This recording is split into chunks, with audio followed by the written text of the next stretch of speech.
Okay, good morning everyone, and welcome to the 2019 Royal Tyrrell Museum Speaker Series. Today, the Royal Tyrrell Museum and its cooperating society are proud to present Mr. Chad Morgan. Chad is a Ph.D. candidate in the Department of Geoscience at the University of Calgary.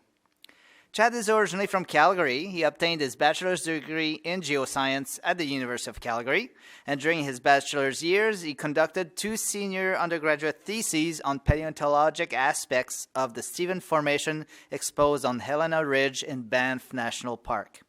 Chad decided to stay at the U of C to pursue his master's degree, which quickly turned into a Ph.D. For his dissertation, Chad is investigating Trilobites, a class of marine arthropods that existed for 250 million years and that is today extinct. In addition to trilobite paleontology and biostratigraphy, Chad's research interests include ichnology, carbonate sedimentology, and the geologic history of the Canadian Cordillera. Today, Chad will provide an overview of some of the richest trilobite fossil localities in the world found in the Canadian Rockies. So without further delay, I present you Mr. Chad Morgan. Thanks. All right. Well, thank you all for coming today on a fairly cold, but not as cold as it has been, Thursday morning. So I'm very happy to see that it's not just myself, and a couple people from just the Tyrrell here to talk to. This is kind of an overview of a bunch of things that I've been doing in the past couple years, working on the Middle Cambrian in Western Canada, specifically the Stephen Formation out in the Canadian Rockies. I've had a great opportunity from Parks Canada to get to travel all over, the national parks here in the Central Rocky Mountains, and actually get to go to some of these, kind of famous Burgess Shale sites and do some field work in that area. So what you're seeing here in this first image is a picture from the opposite side of Castle Mountain. So this is actually where you're looking from Helena Ridge across to Castle Mountain. And the unit that I work on is this ledge right here, which is effectively what this tent is sitting on. And this was one of the few times that we actually got to stay up on top of Helena Ridge. It's a 20-kilometer round-trip hike up there to get this stuff. We don't use helicopters, so we have to hike up and we have to carry down everything we want to bring out of the field. So we were very happy to get a small break overnight this time to do a little bit more field work and be able to pull out a few more trilobites and drag them back down the mountain the next day. So just as to kind of frame what we're talking about, what the world would have looked like at this time, this is Laurentia, or North America, back about 505 million years ago, so in the Middle Cambrian. You may notice that things are oriented a little differently. So back 500 million years ago, Alberta, north-south, was east-west, and we were also quite a bit further south. Would have actually been really nice today, a nice tropical ocean environment, sort of like Cancun or the Bahamas. Someplace that we probably wish we were right now instead of, in the frozen wasteland that's outside. And you can see that most of southern Alberta and all of what was British Columbia at this time was underwater. It was all in a very shallow epiric sea and was a prime area for carbonate productivity.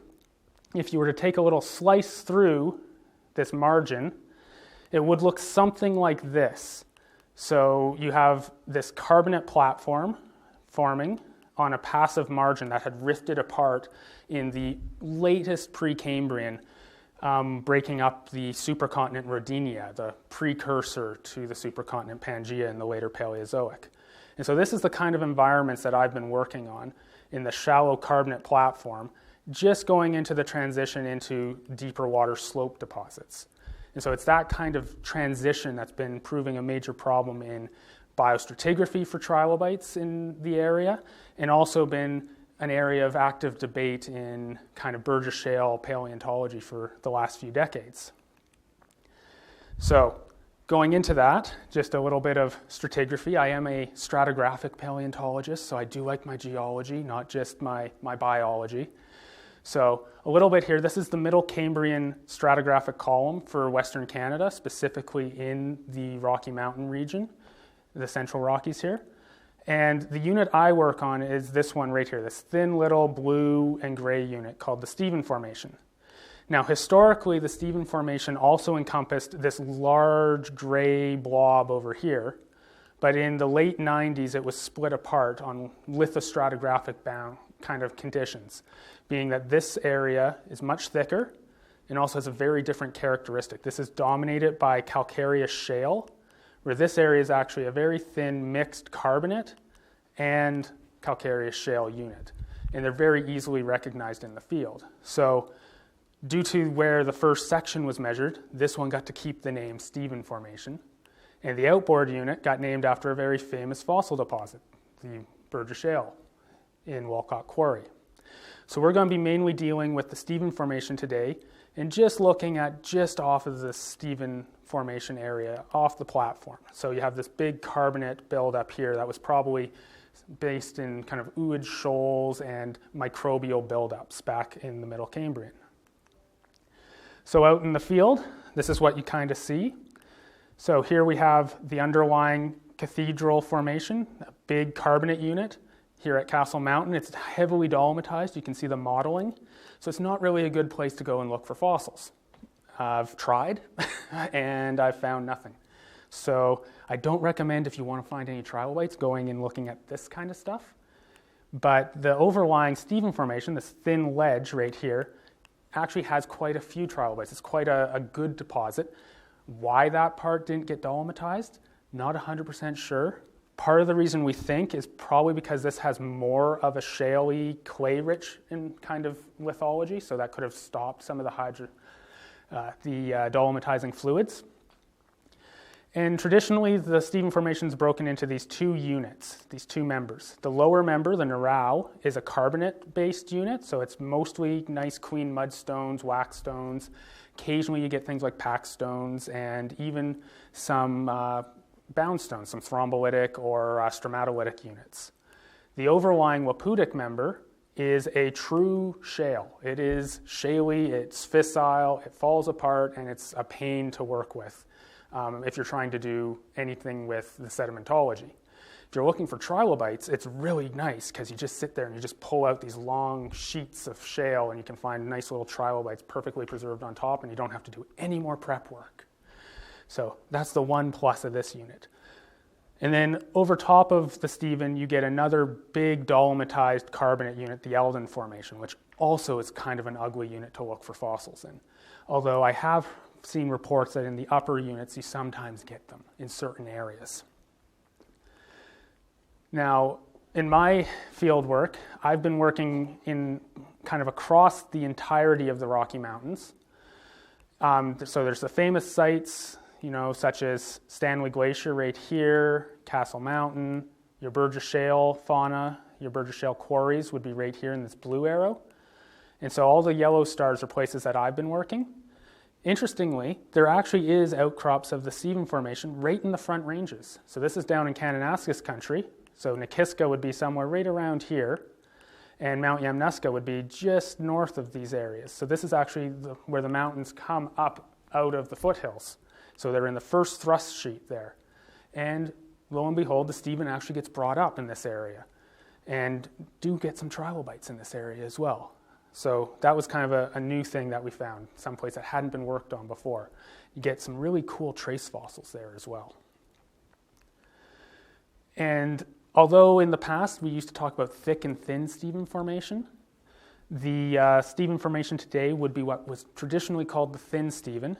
But even in that case, there's quite a bit of variation in the thickness of the Stephen. So someplace kind of near Field, BC, you have a Stephen Formation that's over 100 meters thick. And if you're in the Front Ranges, right by the Mount Yamnuska and Kananaskis country, you have something that's maybe 30, 40 meters thick. But you can still see that same kind of division. You have the Narau lower member, heavily based on carbonate succession, and the upper waputic member, which is more of a shaly unit, or in this case, a slate, because it's been put under a little bit more pressure. In the Front Ranges, going to the east, that kind of division breaks down a little bit, and you do still get carbonate units, but you get a lot more shaly kind of succession right at the base of the Stephen. So there could be some changing environments as you move to the east. Okay, so that's enough stratigraphy. Now we can move into a little bit of history of what has been done on these units and where we are today. So any talking about the Stephen Formation and Burgess Shale aged fossils, you can't do it without talking about Charles Walcott. Charles Walcott was a self-taught paleontologist. He learned it himself. He was not only big into the Burgess Shale fauna when he found it, but he was a big trilobite expert. He was one of the first people to learn and define the structure of trilobite limbs by doing serial sections through some beautiful fossil trilobites from down in the US. And he did a number of original studies on the Burgess Shale fauna and also on the trilobites associated with them. So a number of the taxa that I work with are still the taxa that he originally named back in the early 1900s. Sadly, his successor at the Smithsonian, Dr. Charles Rasetti, also did a lot of taxonomy. And he's kind of notorious in the trilobite world as the super splitter. He was known for not doing a lot of field work, not really liking field work, and he was famous as of saying to a colleague that if a trilobite is more than a couple miles away from one that's been named, it's a new species. So as a result, he named in his life, his career, 1,400 trilobite taxa. And as a result, every trilobite paleontologist who has come after him has had to deal with the nightmare on Resser Street. This is not my term. This is Dr. Fred Sundberg from down in the United States, a prominent trilobite biostratigrapher who wrote a whole paper just on the bad taxonomy of Dr. Resser. Dr. Resser, by all accounts, was a very nice person. Just maybe should not have gone into taxonomy. Luckily for the Middle Cambrian, the next guy to work on trilobite biostratigraphy in Western Canada was this gentleman, Dr. Franco Rasetti. He did a much better job, and he also tried to clean up some of the errors Resser made. He wasn't able to get through all of them, though, so there are still ones to be worked on today, which has been a large part of my Ph.D., is trying to correct some of these taxonomic issues. Interesting thing about Dr. Rasetti is he wasn't actually a paleontologist by training. He was a nuclear physicist. Franco Rasetti actually was from Italy, and he fled just before World War II and helped in the Manhattan Project in the United States. Once he had done that, he got bored of nuclear physics and decided that trilobite paleontology looked like a fun job. So for the next few years down in Baltimore, he looked through and worked on the collections of Walcott and Resser, and he also came up to Alberta and BC and did his own collecting work in the 30s and 40s. And he wrote what is still to this day the piece of literature on trilobite taxonomy in Western Canada.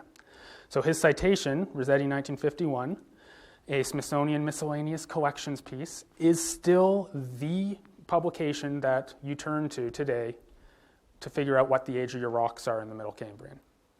So this is part of the reason that I'm doing my PhD, is his work is really good, but it's also over 50 years old now. And a lot of work has been done elsewhere in the world since then.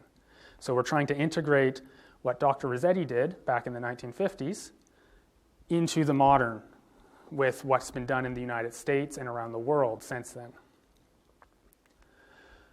Finally, some of the other great work that's been done, this is more on the geologic side, is the work that was carried out by the GSC Burgess Shale team back in the 1960s. So during the centennial year for the Canadian government, they decided that these Burgess Shale fossils that were all down in the Smithsonian Institution, well, some of those should be in a Canadian museum.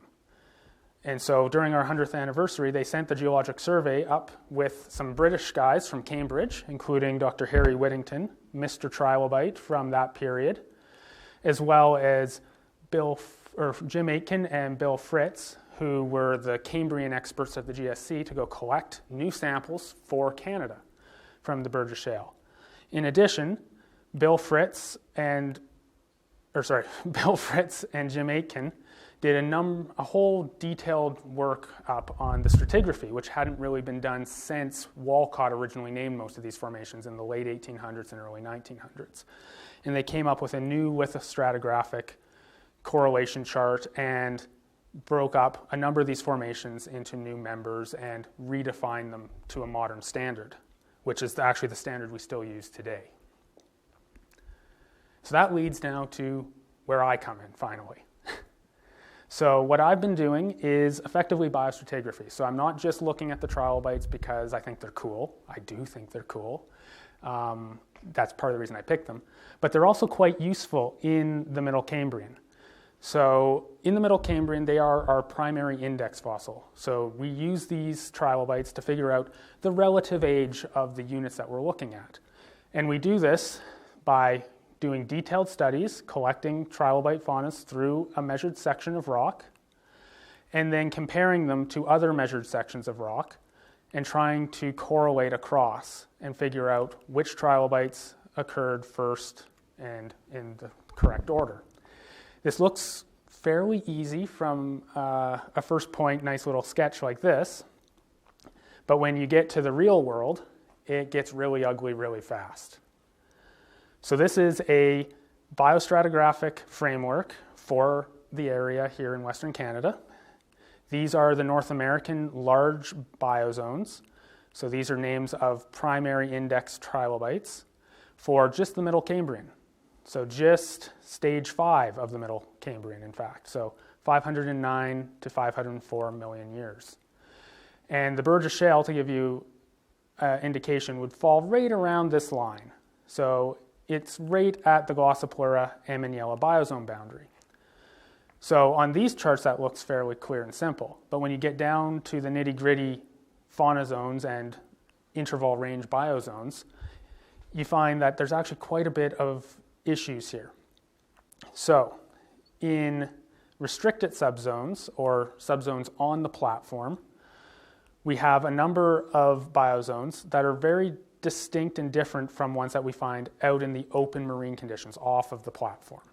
Off of the platform, we find tychignostids and other types of ignostid trilobites, which are actually global in distribution. We can use those to correlate to sections in China, in Russia, in Europe. But all of these guys on the platform occur just in North America. They are endemic to our continent. And as a result, one of our big problems is trying to correlate these guys into these global units. We've been able to do it a bit with the Burgess Shale, where we get both, but in some cases, like down here, these guys don't quite fit perfectly in here. We use what we know from up in higher units to try to correlate across. Other problems is these are the units that Rasetti defined in 1951 for Alberta and BC, and these are the units, the biostratigraphic units that have been defined down in Utah and Nevada in recent years. And as you can see, they don't match. For instance, Amaniella here is a biozone defined by the first occurrence of that genus. And in Western Canada, the first genus of Amaniella is somewhere up here. So we need to try to test these ideas out to see which one actually is closer to the truth. And some of the ways that we do that is by checking some of the spatial complications that we see with this as well. So not only are we dealing with the temporal framework, how they stack up through time, we also have to worry about where they lived and whether or not we have those rocks preserved in our section. So for instance, in the Glossopleura biozone, which is the bottom part of the Stephen, so the neural member of the Stephen would roughly be this age. If I'm in Helena Ridge, I'll be somewhere over in here at Castle Mountain, and I might only see trilobites like this, like Glossopleura, Polyperaspis, maybe something like Chancea. If I go to the Burgess Shale at the same time, I'll see trilobites including these guys, such as Eryctocephalus and agnostids like Paranopsis or Tychignostis. Now, Glossopleura is the index fossil for this time period, but it does not occur in the open shelf environment. So part of the the study that we're trying to do is we're trying to go right around this line and try to see if we can correlate across by having areas where the trilobite faunas are mixed. And we found some indication that in certain environments here in Western Canada, we do see some of that. So here's some examples of different sites in Western Canada from the Middle Cambrian. So here we have Walcott Quarry, so the famous Burgess Shale quarry. And here's a selection of the trilobites that we find. One thing to notice here is there's a really big diversity of trilobites that you find in this area. You have 3 different orders of trilobites here. You have coronexichids, tychopterids, and ignostid trilobites. And you have a number of different genera and species all occurring in the same deposit. So you have some famous trilobites like Cutenia here, Bathyriscus, you have the index fossil, Emaniella in this case, and you have things like what is considered, or historically was considered Alrithina, Olenoides, and then you have your agnostids like Tychidnostis, which can be used to correlate across the world in this case. So the Burgess Shale can be correlated to sections in China, in Baltica, in all over Europe and Australia as well. And then you also have some interesting agnostids like Pagedia, which actually still had eyes. And then, of course, you can't talk about the Burgess Shale without including at least one soft-bodied fossil, in this case, the naked trilobite, Neroia. If we move a little bit towards the east, a little closer to shore, someplace like at Stanley Glacier in Kootenay National Park, we get a slightly different fauna. It's not as diverse, and we start losing certain types of trilobites. So in this case, we have a lot of tychopterids, including all of these guys here, a few coronexichids, in this case Bathyriscus, and we saw in just the talus, we never found it in the section, but in talus samples we found one species of agnostid, Paranopsis. Now, the sad thing about this is Paranopsis is useful, but only if we find it in the section, only if we can put it to a layer of rock. And after multiple trips up there, hammering on those rocks, we never found it in situ. We think it probably came from the Eldon Formation in this case, from maybe the base of the Eldon, so it could cap kind of the top of the Stephen. But as a result, we're not able to do a really good correlation there in that case. However, the trilobites, like these guys here, Emaniella, those correlate to the Burgess Shale, so we know those are the same age. And we also get some other potentially useful trilobites that haven't been used before for biostratigraphy, like Spensella up here. And to a lesser extent, these guys, the Alrithina or Tychoperella type of trilobites. Now, if we move even further east, not west, my apologies, into what's really the classic platformal succession, the restricted biozones, we see a very reduced trilobite fauna, not a whole lot of species being represented, and this would be someplace like Castle Mountain. Now, we find them in great abundance in certain layers, but we might find only one species or 2 species in the sample. And that includes trilobites like Glossopleura bocar right here, or things like Polyperaspis. So not that same diversity, and in this case, mostly coronexichids in the lower neural member. And then when you get into the waputic member, which is this material here, you get mainly tychopterids like Emaniella again. So Emaniella has been showing up to be a very good biostratigraphic index fossil to tie across all of these, where some of these coronexichids in the lower biozone seem a little bit more restricted to specific biofacies. So how can we try to solve that problem? Well, one way is big data, to use lots of data from lots of places. So this is again that map of Laurentia from the Middle Cambrian, and all the red dots here are studies from the last century of trilobite biostratigraphy around North America. As you can see, there's been quite a few studies down in the Great Basin region of the United States, very good high-resolution biostratigraphic studies. And there's been a couple here in North America, or in Alberta and BC, and also quite a few up in Greenland. And so what we've been doing is we've been taking all that data having to assess the trilobites, the taxonomy that they used, make sure that it's consistent and good with what we see in our data or what's the current cutting edge. And we've put it all together into a big database, and we're starting to use quantitative biostratigraphy to try to address some of these problems, to see if we can resolve out universal biozones that work across North America. And so what that looks like is something like this. So this is a type of quantitative biostratigraphy called unitary associations.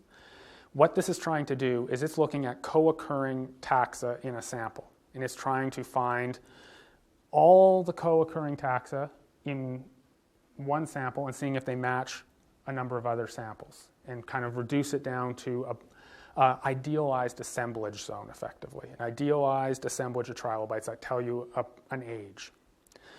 And so it involves a lot of data entry from a lot of different sections and a lot of zeros and ones, which is really fun when you're a paleontologist who doesn't like math.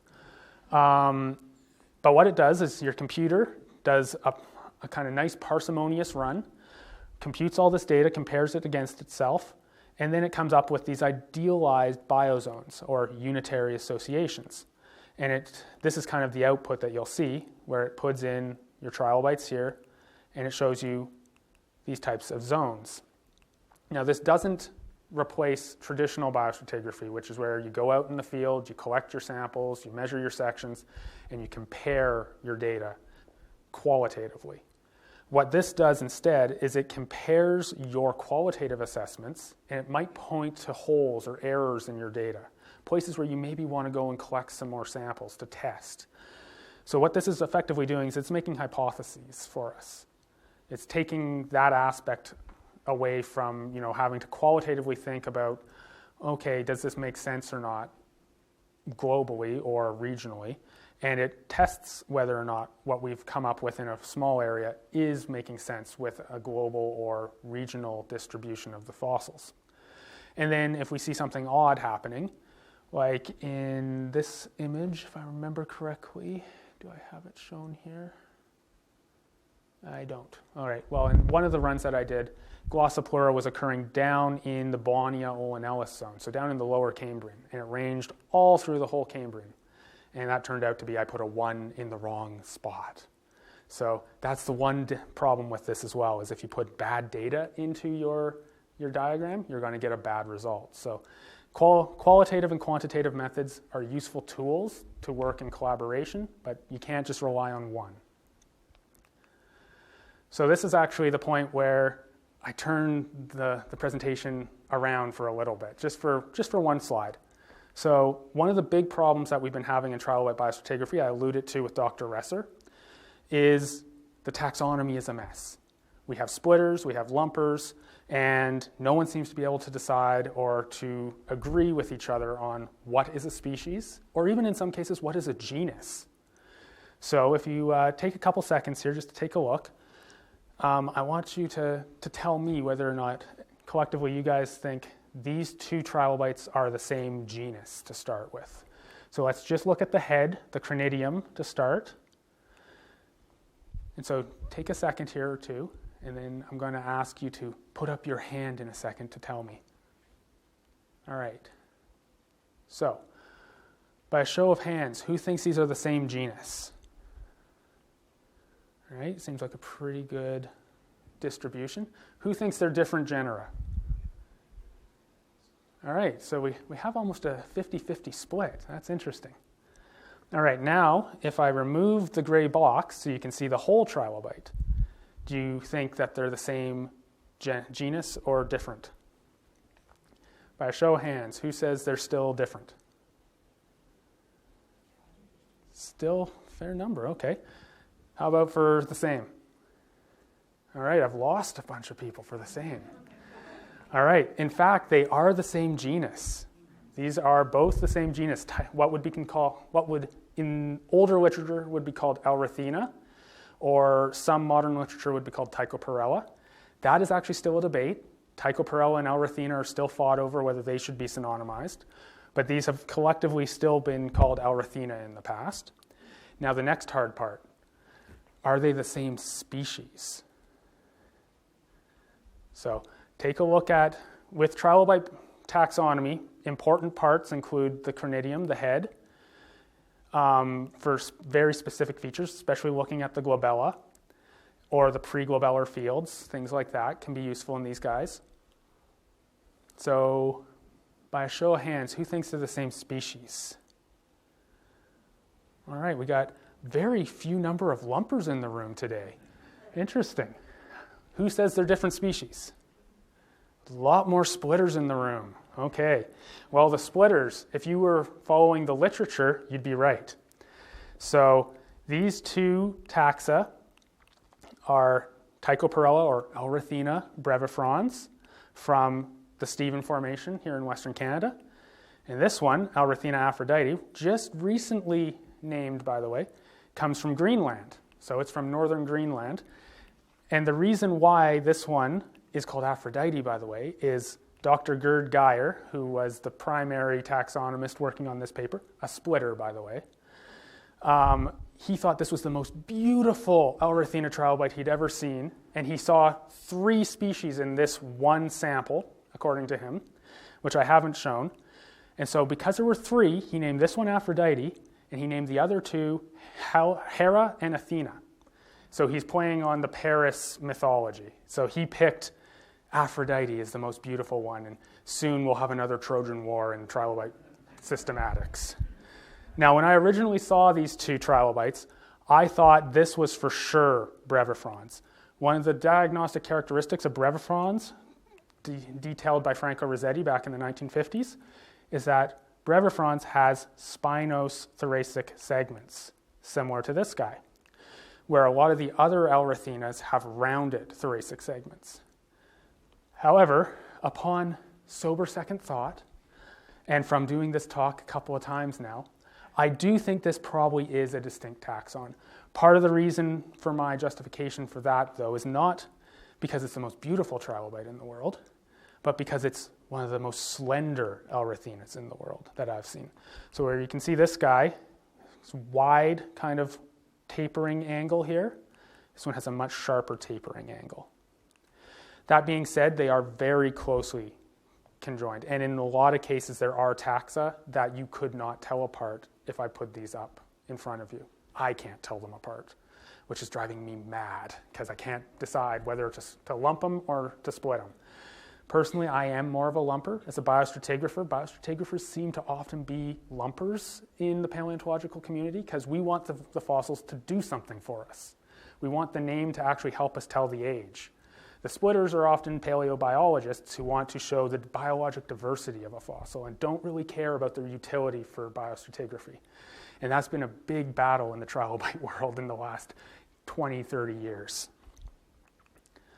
All right, so moving a little bit away from trilobites and all the esoteric biostratigraphy stuff, there's a couple other things that I've been covering and doing some work on in the Middle Cambrian, things I stumbled upon as I was trying to do my biostratigraphic work. And one of these is, at Helena Ridge, we found a very interesting fossil occurrence right at the Neural-Waputic member boundary, right around here. And this is an occurrence that's something I'm trying to write up currently. I have a geochemist helping me out to try to shore up some of my interpretations. But my family likes to call this study playing with poop, because what I found is what I believe is a cesspool deposit or a pellet-rich deposit that caused phosphatization. My co-supervisor, Brian Pratt, hates the term cesspool preservation, by the way. So I've been starting to use the term charnel house preservation to try to appease him, because there's lots of dead animals in this as well. But what you see is it's actually right at the boundary between the Neural member, which is this nice kind of carbonate buildup in the lower part of the Stephen, and the overlying black and then olive shales of the Waputic member. And so this is at Helena Ridge, and you can actually see there I am looking for trilobites with a research assistant, and my supervisor is over here, basking in the glory of watching me have to crawl down this steep little shale slope, because I'm not much of a mountaineer when it comes to steep angles. Not afraid of heights, just afraid of falling. So when we take a look at the actual layer itself, it is this upper part of the Neural, so it's the last gasp of carbonate deposition at Helena Ridge. And when you take it and you polish it, it's just chock full of hyolithids. So hyolithids are conical shaped fossil shells. They are usually coarsely crystalline calcite. They've been recrystallized in most cases. Advanced kind of studies of the mineralogy using scanning electron microscopes show that they probably were aragonitic, which is probably why we usually see them as coarsely crystalline calcite, since aragonite is metastable, so it quickly recrystallizes to a more stable calcite mineralogy. But in this deposit, we have both coarsely crystalline calcite conchs, or tests of these hyoliths, and we also have phosphatized ones that have been replaced by phosphate. Calcium phosphate. And we also have examples where we have an example that's been phosphatized, but also has all this phosphatic colloidal material squished either on the outside of the shell or in some cases filling the entire shell. And so when we took this material, being that I work with a conodont expert, conodont experts, for those who haven't met them, they have a fond disposition for dissolving limestone. Their labs usually smell like fish and chip factories because we have a lot of acetic acid in the back. So of course, as soon as my supervisor saw this material coming out, and when you saw it on the surface, you could actually see the phosphate fossils eroding out naturally. He goes, oh, we'll throw that in acid and see what we get. And I'm happy that we did, because we found a whole range of cool things. So one of the things we found are a number of these little plates. Now, originally, when I was looking at these as an undergrad, I saw those hyolithid shells, the conchs, and hyolithids are supposed to have a little lid that's called the opercula that would go over top of the little aperture at the widest point of the shell. So as an undergrad, I immediately saw these and I go, oh, it's an opercula, great, I got the whole shell. End of story. I did do some imaging with the SEM of the structure, though, since it looked very odd. And I went to GSA down in Baltimore, later, started my master's, and I presented this as a poster. And all of a sudden, this world expert on Edrioasteroids and other echinoderms comes running over all excited. He goes, you have Edrioasteroid plates from the Middle Cambrian Stephen Formation. There's only one sample that's ever been found of those things. So lo and behold, I had misidentified by a phylum the fossils I had found, but luckily I had never tried to publish on it yet, so I was saved from that disgrace. So what these guys are is they are the disarticulated plates of Edrioasteroid echinoderms. So think of ancient sea urchins, effectively, something similar to that. And what they would look like if they were all put together would look something like this. So you have ambulacral plates, areas where they would have tube feet, and then you have these interambulacral areas. And so I don't have images here of all the different plates we found. We have found, though, what looks to be both the interambulacral and ambulacral area. So there was potentially complete Edrioasteroids probably in this layer, or ones that had just disarticulated due to current activity. The images I'm showing you here are what we would call the ambulacral area plates. I can't go into more detail than that, as I'm not an echinoderm expert. So I might have to collaborate with somebody there to really piece this guy back together fully. And the taxon I think it probably is Wolcottidiscus typicalis. This is the only Edrioasteroid that has been found in the Burgess Shale. Sadly, though, I got to see the real specimens at the Smithsonian a couple years back, but they're just impressions in the shale. So you don't actually have any of the plates preserved. So it's very hard to make a perfect diagnosis that these ones are the plates of Wolcottidiscus. There's another taxa from China, actually, called Calidiscus that does have really good preservation, and these plates look almost identical to that taxon as well. So that's potentially a battle for an echinoderm expert in the future to decide which one they think it is. Now, moving back to those hyolithids that I talked about a little earlier, this is what we find when we dissolve the rock and we get the hyolithid conchs. So we actually get a growth series of these conchs, so you can see how they develop through time. A lot of them probably are broken, so they could have been a bit larger in life. That could be possibly due to preferences in what area of the conch got phosphatized completely and what areas didn't. But you also get to see some of the early larval stages in some cases. So on number 1 here, 5, and you can just see it on number 6, we actually have preserved what's called the protoconch, or the trochophore stage. I've been teaching paleontology this term, so I have too many terms in my head at the moment. So the trochophore stage. So this is a little larval stage, which usually is bulbous in this species.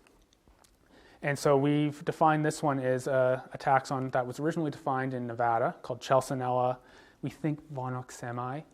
And this one actually, interestingly, Walcott originally named it, but Walcott didn't do a very good job of telling us what layer of strata it came from in Nevada. So it has a range in age that's thought to be somewhere anywhere between the Cambrian and the Ordovician. So, just 2 periods of the time scale. So we might be able to tie it into Middle Cambrian a little bit better. The more interesting part, the really cool part, is when we find these ones that are full of fecal pellets or have fecal pellets casing the outside of them. And they look something like this. So you can actually see the elongate little fecal pellet traces on this specimen here. And you can see in this case, this one's a Steincairn, so it's fecal pellets all shoved inside of a conch, being kind of squished together, but you can still see the shape here. The reason we think they're fecal pellets is they have a very uniform shape and size throughout the deposit, indicating probably some sort of biological process producing them. But when we took a look at this specimen in particular in the SEM, we noticed some interesting structures. So when we zoomed in on part of the conch, we found structures like this. So what we believe we have here are 500 million-year-old bacterial cells or microbial cells of some sort. The reason we think they're actually fossils and not some sort of contamination is we've done some EDX studies in the SEM. And if I show you the next image here, they're actually hollow carbon tubes.